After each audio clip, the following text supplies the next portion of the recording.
Well, I hadn't kept a vlog in a few days. It's been raining. It's still kind of drizzling out right now. Lucky, lucky these cameras are waterproof. Some people have asked me, this camera, this one right here, is a Kodak Play Sport X5, the latest one, and because the quality is really amazing, and it's just a handheld device. As a guy who's worked in film and video a lot, I would have given you thousands and thousands of dollars for the damn thing years ago. It really is excellent, and you can toss it in a mud puddle. I did in my vlog, and it works. They're made to be underwater. So anyway, it's a Kodak X5. But yeah, it's kind of drizzly. It's rain. I got rained out again. It leaked. Sometimes it leaks. My RV leaks when it's just barely raining. Other times it'll be cats and dogs raining and it doesn't leak at all. But I'm just going to talk about general kind of stuff that's going on in this one. I've been dealing with several people who who have small labels or small production companies and stuff, and my thoughts on that are pretty much, as soon as I get their emails, I'll go to their Facebook page or their lack of it, or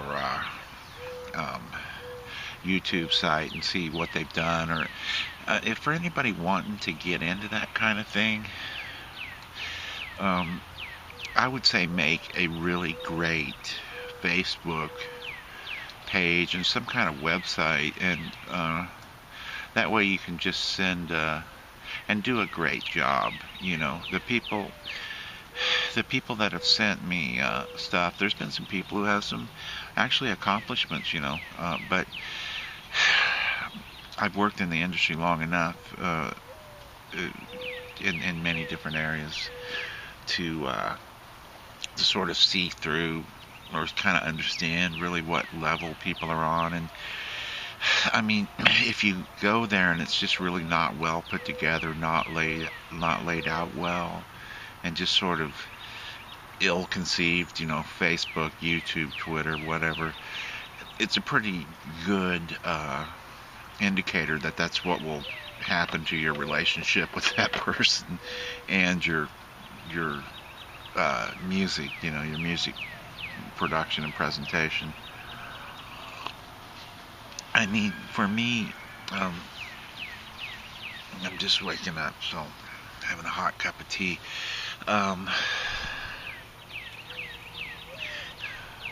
My favorite thing is in the Doors movie.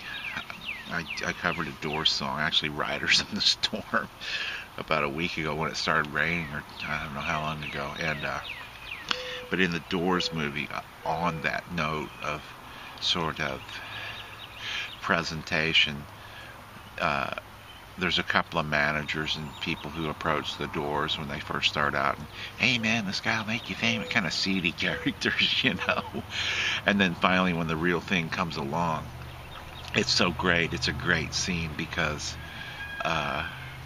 they have an actor, just the perfect actor, and he's perfectly dressed as like a 60s hipster, but not too hip. He's a pro, he's a professional, but they get thrown out of the whiskey where I've played a bunch of times. Everybody, you have to if you live in LA, and it's great because you can tell this guy's the real item. He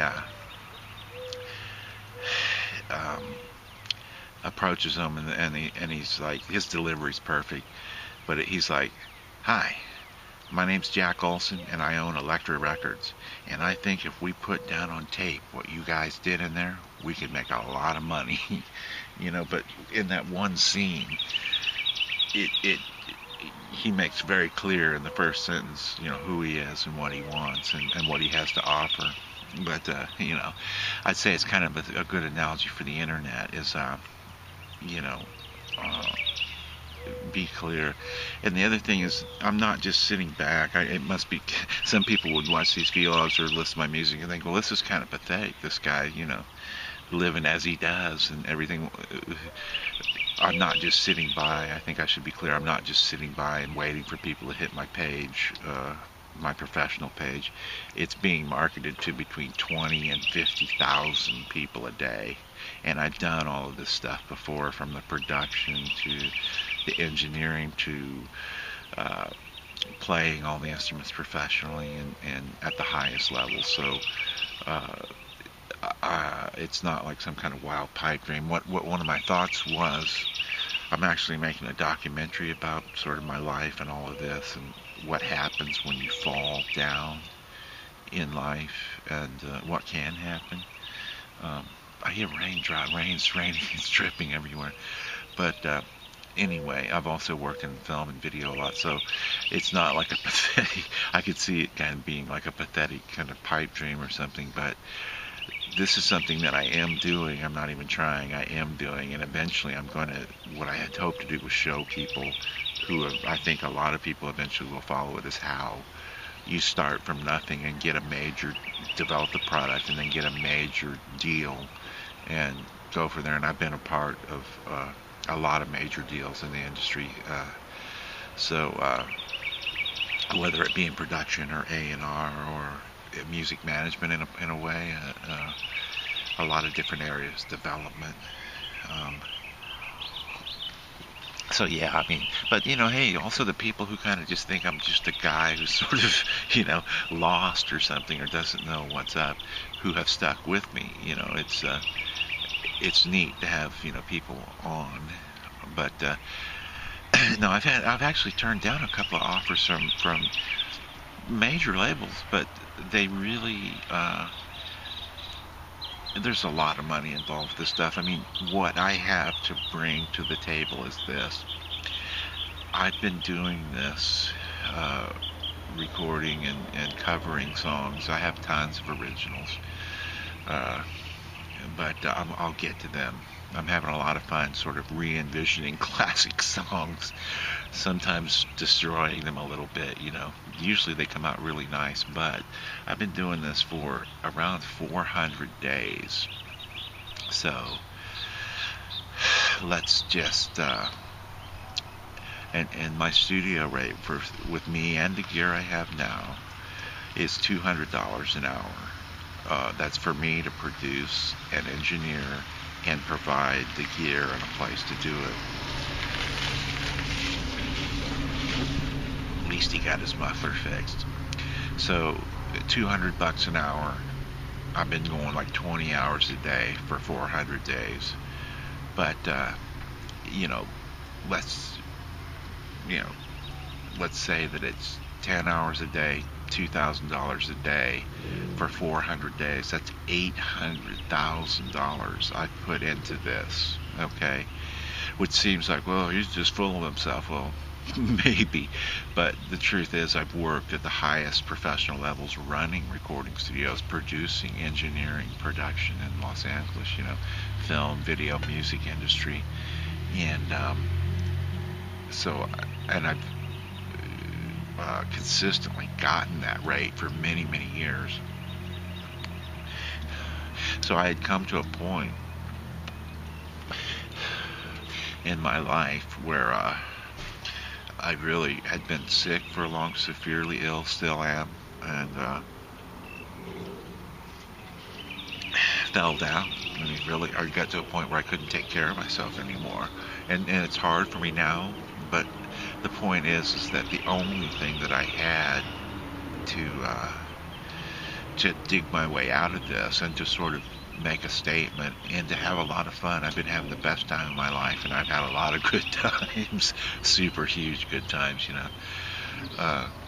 but the only way for me to do anything was to bring the skills that I had to the table and put them out there. So sort of my point on that is that if let's say I put in $800,000 worth of effort, and I have, and that's not, and let's cut that in half and say that half the stuff I did is just not working out, but half of it is. So that's around 50 videos that are definitely public.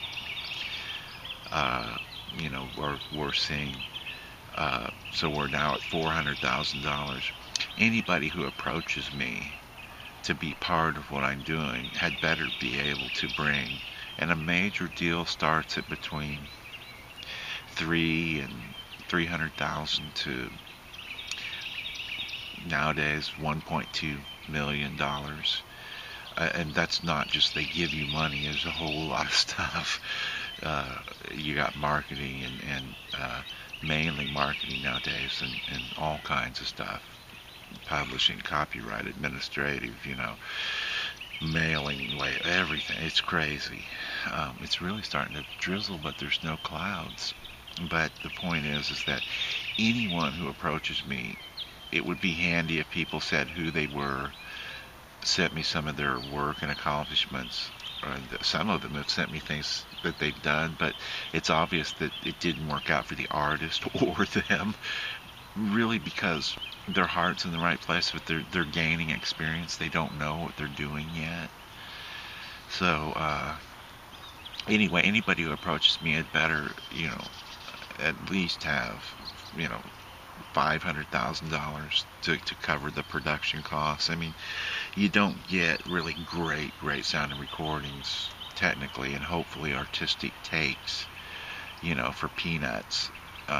So I'm smart enough to know about half of what I've done should be, at who knows, Walmart, everywhere on the internet. There's not much that I can't do. I've had many independent labels myself.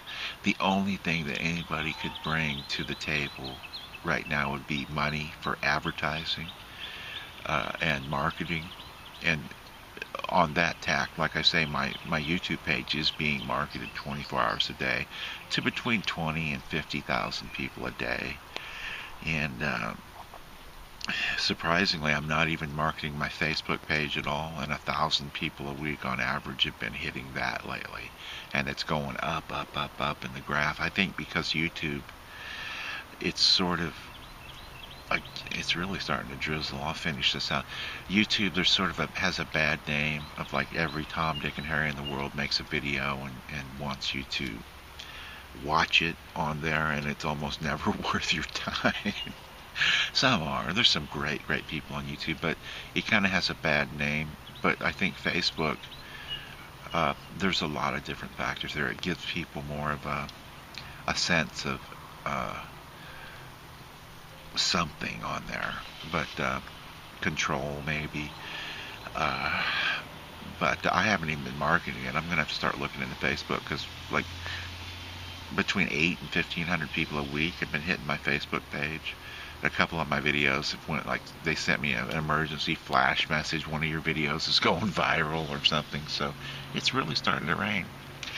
But anyway, I appreciate everybody's interest, but if you're going to contact me and want to know, it sounds insane, I know.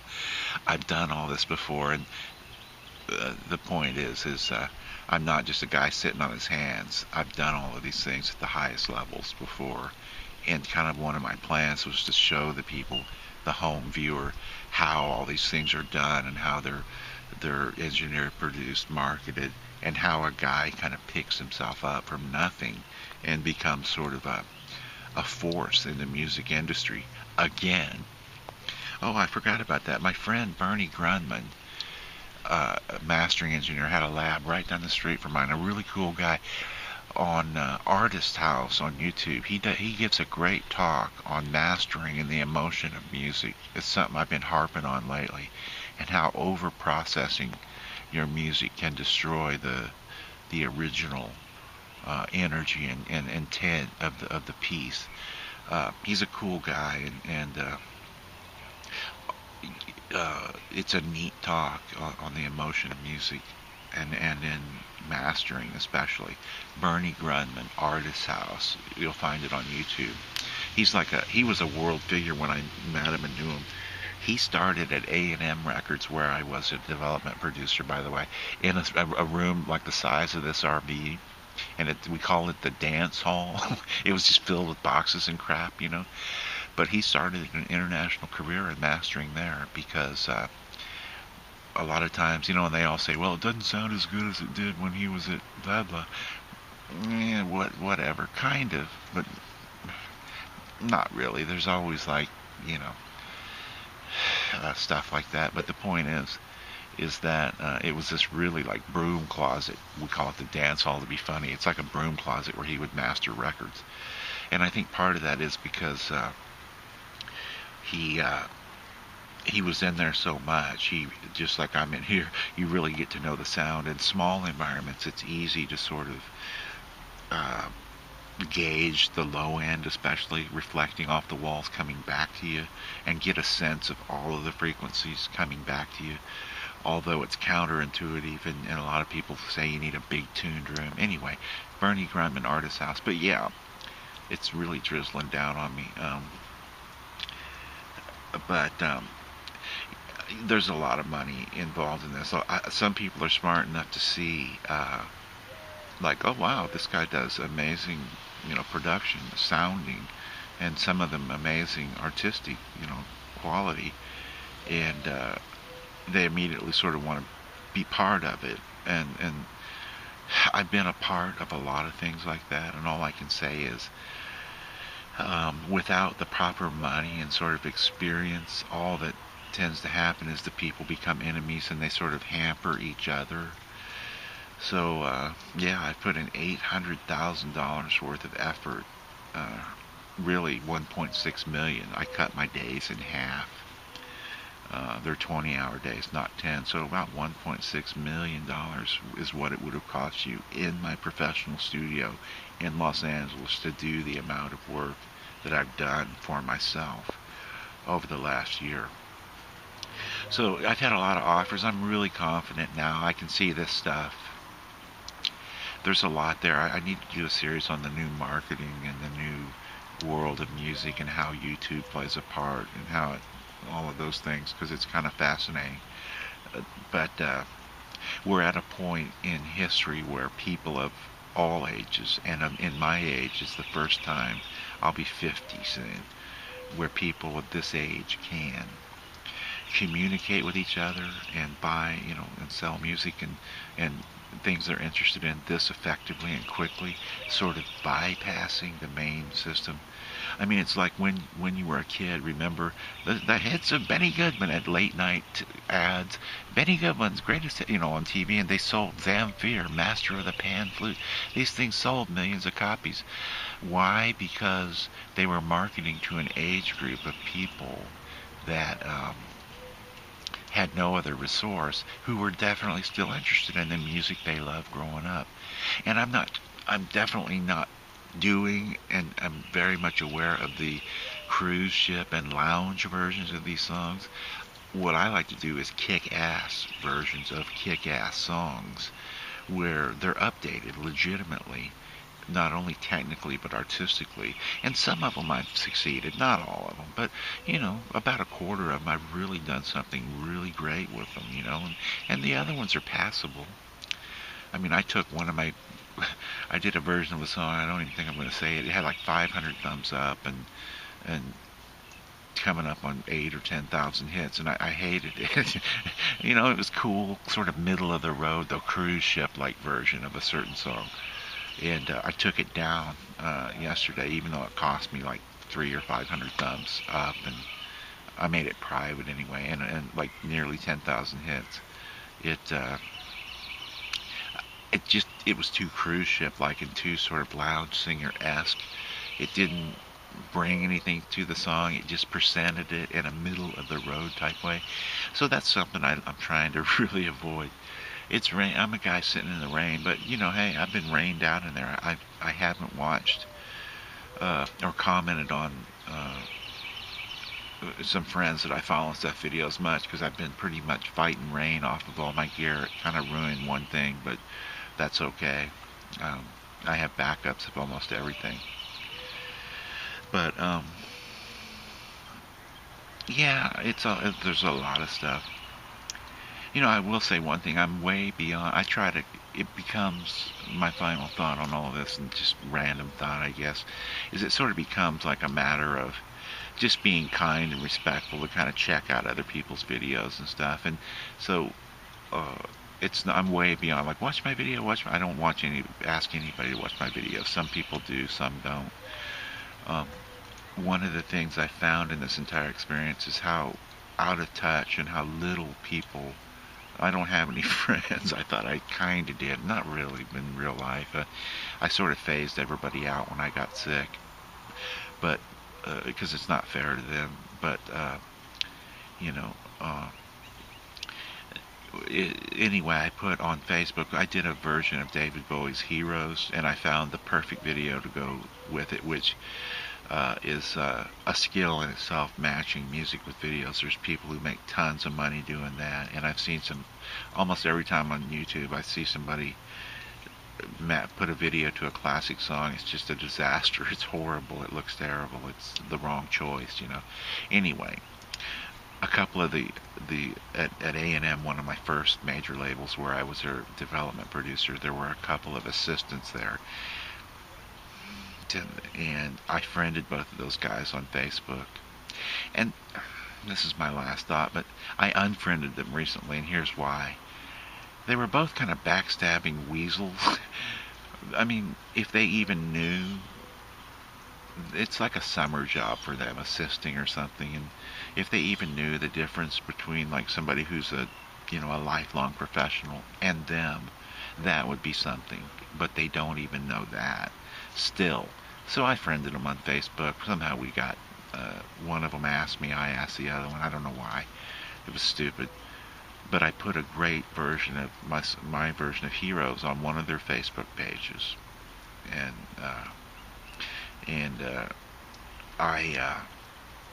I said to myself, if he doesn't hit the like, because this is epic, it really is fantastic.